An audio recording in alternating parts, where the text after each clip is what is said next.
Hello everyone and welcome back for another edition of the Money Pros. I'm Oliver Tutt, Certified Financial Planner Practitioner, and I'm going to be your host for the next half hour as we talk about all the issues related to your money, how to make it, how to keep it, and hopefully how to help it grow. This is our last taping for 2017, and oh, what a year it's been. So at some point we'll certainly talk about that. We're going to have to talk about tax legislation. We have a whole slate of topics in line for the beginning of 2018. But first, let me give you a rundown on what we're going to be talking about for our last show of 2017.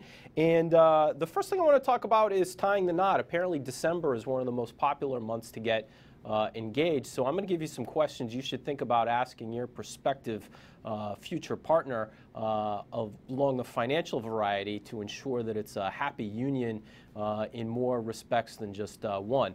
We're also going to be talking to my partner on our financial planning pro, none other than Matt Sweet, Certified Financial Planner with Randall Financial Group. We're going to be talking about kids and how to make your kids money pros. Financial literacy is a real issue in this country. We don't do a great job of teaching our kids about money. So Matt's going to give us some tips on how we might go about doing that. We're going to be talking about financial advisors. You'd probably imagine that I'm always interested in how happy people are with their financial advisors. And there's a new survey out that talks about the level of client satisfaction, how people choose their financial advisors, and things along those lines. So I wanted to talk about that. And in the last segment of the show, we have a viewer question on inheriting an IRA that we're going to cover. So let's jump right into it.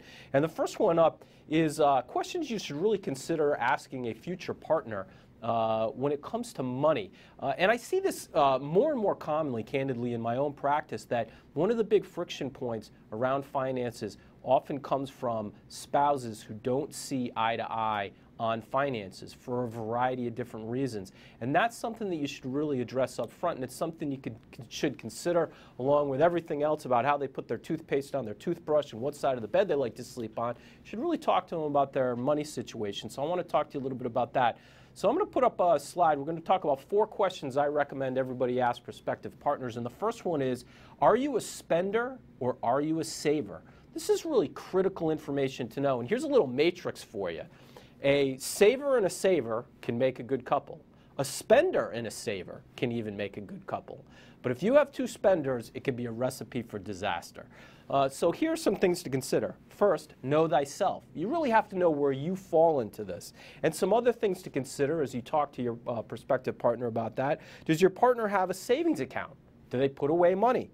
Do they contribute to a retirement plan? Do they have a 401k at work? If so, do they put any money into it? Do they have a rainy day fund? What would happen if there was an emergency, car broke down, there was a problem at home, and they needed to get a bunch of money? Would they have to put it on a credit card, or would they be able to access that money?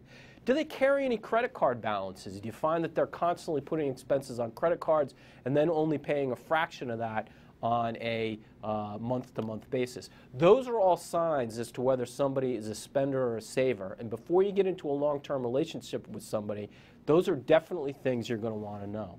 Next up on my list, next question to ask. What are your obligations? Now, this is really a critical question because when you get married, your obligations and their obligations become our obligations, right? Now, it's not always a legal obligation, but it's definitely something you have to consider, at least from a moral and ethical standpoint.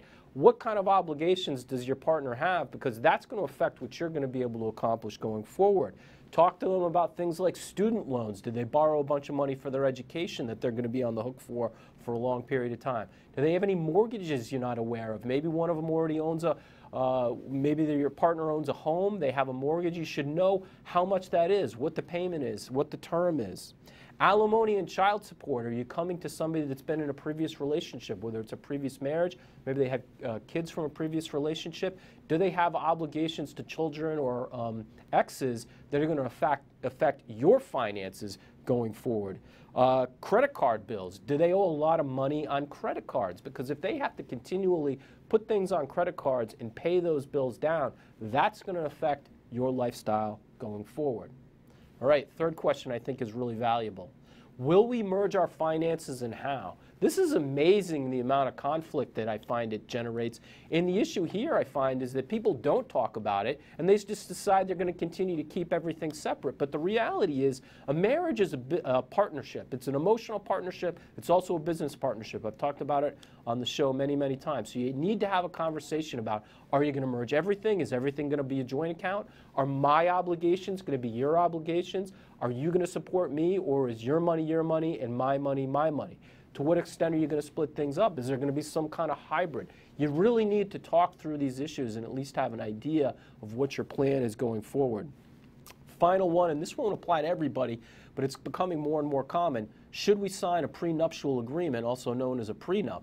And the question here really has to do with if one of the two partners, you or your prospective future partner, are coming into the relationship with significant other assets or obligations, it oftentimes makes sense to have a legal agreement as to whose is whose and what is what before you sign up for the marriage. So if you think a prenup may be something that you need to consider, you should definitely consult a qualified attorney.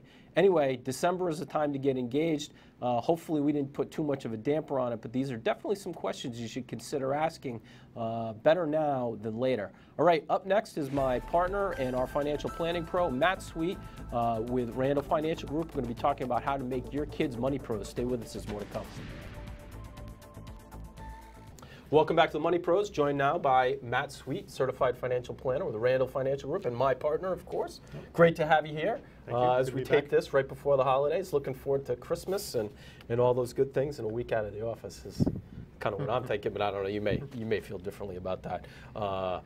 Anyway, we got an interesting topic on tap. You and I both have 4 kids. 4 kids right? each. Yep. So yeah, I talk about my kids a lot on the show. We've occasionally talked about yours. So this is something that you and I both care about. And I will be the first one to admit that I don't think I do a good job with this. And my oldest child has even called me out on the idea that, Dad, you are a financial planner. You are allegedly a money pro, and I don't know anything about money. And that's my fault. Yeah. So let's talk about what I can do better, okay. What we all can do better, yes, to make our kids better money pros, right? Okay. So let's start off with this. How do you teach your kids to be good with money? It's a skill that's learned. It's not something you're born with. No, indeed. How do we start? Well, I came up with two main thoughts on this. First is to be a money pro yourself. So you've got that covered. Yes, I do. You do. Well, you do. And the hope there is that somehow this is going to rub off on your kids. Setting a good example is what we're talking about here. Exactly. Setting a good example and getting your own house in order. So the second is to actually create experiences for your kids to teach them how to manage money. So what would be an example of an experience that would help teach them how to manage money? Well, for instance, even just the experience of having money and the ability to, for instance, like I can imagine my kids at the store trying to figure out how to get the most candy for the specific amount of dollar they have, you know, and they agonize over this. So I think that is actually a good lesson to learn, like, you know, what does a dollar buy, rather than the alternative might be if you're with them, you might cover the expense, and so they're not really thinking about how much it costs, right? No? So it almost enables them to not have really good practices when it comes to money. I think so much of good money habits really boils down to, in essence, being able to balance between the current consumption of your money on the things you want now versus the things you're going to want in the future. I mean, that is, in essence, what we talk about when we talk about having good money habits. So you talk about setting examples. If your kids constantly see you doing everything now and struggling in the future, that's going to set a bad example. Just like if, you're constantly depriving everyone of, new clothes and vacations and things that they might really want to enjoy, and they never see any benefit from the money, that probably doesn't set a good example. So putting them in situations where they have to make their own choices about, do I use this money on this candy, or how do I get the most candy? Or maybe I should hang on to this money because there's going to be something I want a week from now that I'm going to want even more. Right.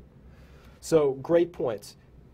When do you start? I mean, I say right when they're born? Like, well, no. What do we do? As soon as they're old enough to be able to, bug you to buy something for them. which Starts starts incredibly early. 2 years old, maybe.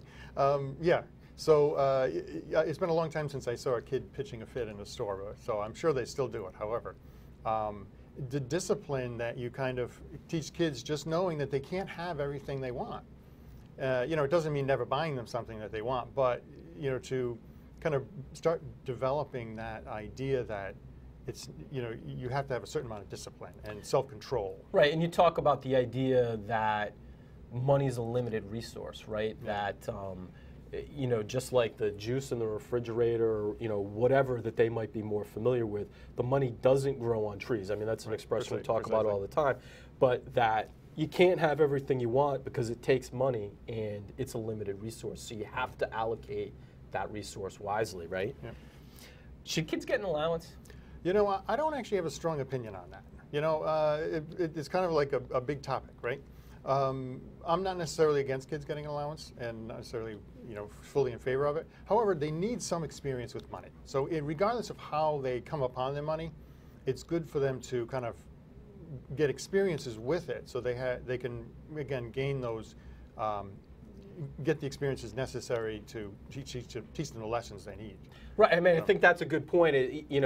For some kids, maybe they get gifts from grandparents and other relatives and things like that. Maybe they'll get money that way.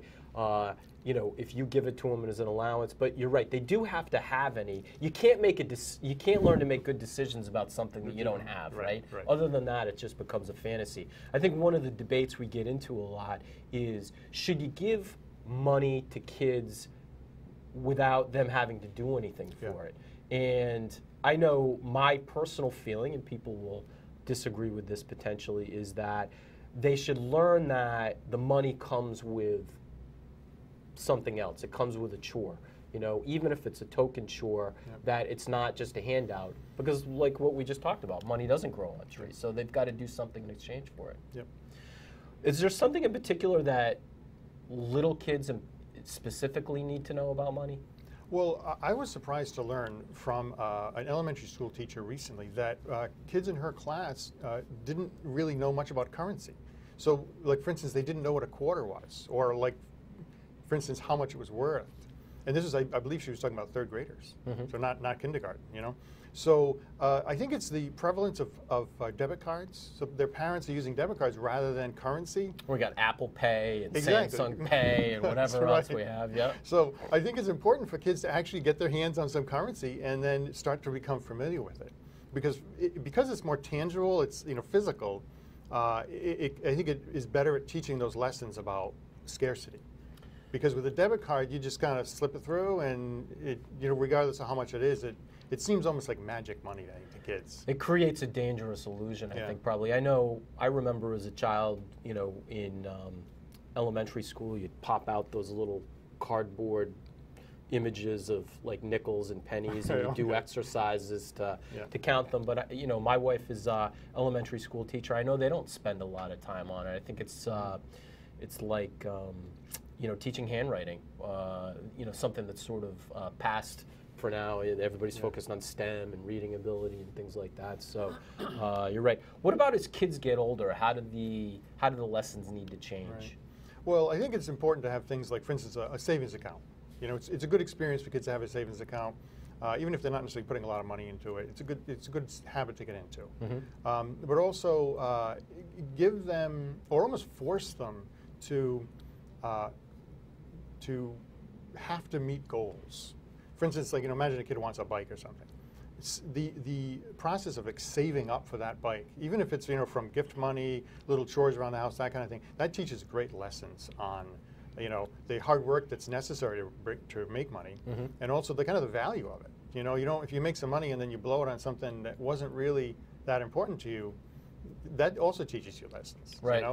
And hopefully you'll learn something in the process. And I think that's an important conversation, because I know with my own kids, it's particularly hard for them to conceptualize the scales of money, right? The difference between like an Xbox that maybe costs $200 or $300 versus a vacation that might be $5,000 versus a Porsche, which might be $100,000. They don't have a good sense for, do you know how long somebody has to work to get each of those things? So all of those lessons that we're talking about, and then the ability to save up for something, they sort of realize, gee, that Xbox was $300. That took me, 4 months to get there. Yep. Imagine if I actually wanted a Porsche, what that starts to look like. Yep. Also motivates them to get a good education and hopefully, a good paying job. Yep. Here's one that I debate in my own head quite a bit, and I don't have a good answer for it. I'm curious to what you think about it. Is how much should you tell your kids about your own finances? How much you make? What do you pay in taxes? How much do you save for your retirement? How much do you have put away for their college educations? How much of that? How much did you spend on my Christmas presents? Like, how much of that do you think you should get into? I might tend to be an oversharer. Okay. However, I think this is where being good with money yourself would make it a little bit easier to talk to your kids about it. I think it's very important to share with them what your goals are, and sort of explain. Well, I'm trying to pay off some debt, or I'm trying to pay down the mortgage, or I'm saving for college, and so that might be a reason why we can't take the expensive vacation. So you kind of balance those things. You show that you're making these big decisions about your future, and why, basically with the logic of it and why you're doing it. I agree. I think it's something that you need to talk about. One of the things I always try to talk to my kids about is, look, I'm sharing this information with you because I think it's important that you understand it. But this isn't information that I expect you to share with anybody else. I think there needs to be a level of confidentiality that both you and I understand. Your kids don't always. But Matt, very valuable lessons, a great conversation we should keep having. So thanks for joining us to have it. Thank you. All right. Up next, we're going to be talking about how happy you are with your financial advisor and what are some of the buying decisions that people make when they hire one. Stay tuned. There's more to come. Welcome back to the Money Pros. If you have a financial advisor, you have an opinion on how happy you are with that relationship. And I thought it was interesting. Saw a survey come out, and I thought I'd share the results. It's a financial analytics firm called Qualitics. I don't know where they get these names from, but they released a 2017 study called the Financial Customer Experience Report. Now, generally, large financial services firms commission these reports because they want to have a better understanding of consumer attitudes, but small financial services firms like mine are always curious about the results as well. Obviously, we think we have a good handle on what people want, but we're not always right, and different people prioritize things different ways. So I thought it was interesting to look at that. So they looked at the client satisfaction that people have with their financial advisors. And one of the things that they looked at is the top 5 reasons why people select a particular financial advisor. Not the reason why they wanted an advisor in general, but once they decided they wanted an advisor, what were the reasons that made them choose that particular advisor?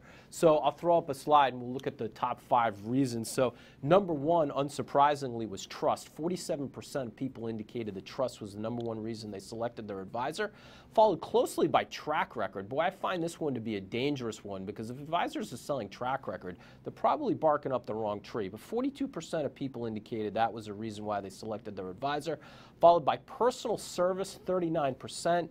Customer service, responsiveness, returning phone calls, emails, things like that, 28%. And finally, and certainly an important consideration, low fees, 21% of people made that a consideration. But it also points out that 79% of people, fees were not even in their top 5 considerations for why they chose a financial advisor. So it puts some interesting perspective on what things people prioritize, and certainly trust, in my experience, would be at the top of the list. So a couple of other observations. Trust and track record indicated not only as top reasons why people selected financial advisors, but they also looked to the same group of people they surveyed as to why people indicated they were disappointed with their existing financial advisor relationship. And sure enough, trust and track record ranked at the top, 71% of people indicating that if they were dissatisfied, in fact,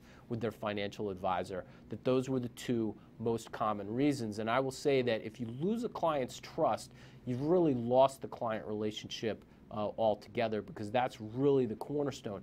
The track record thing is really a shaky one because it really depends on what the expectations of the advisor versus the client are. if the advisor's done a good job of setting expectations in the beginning of the relationship, that should really never become an issue. But of course, we know that sometimes there's a disconnect there.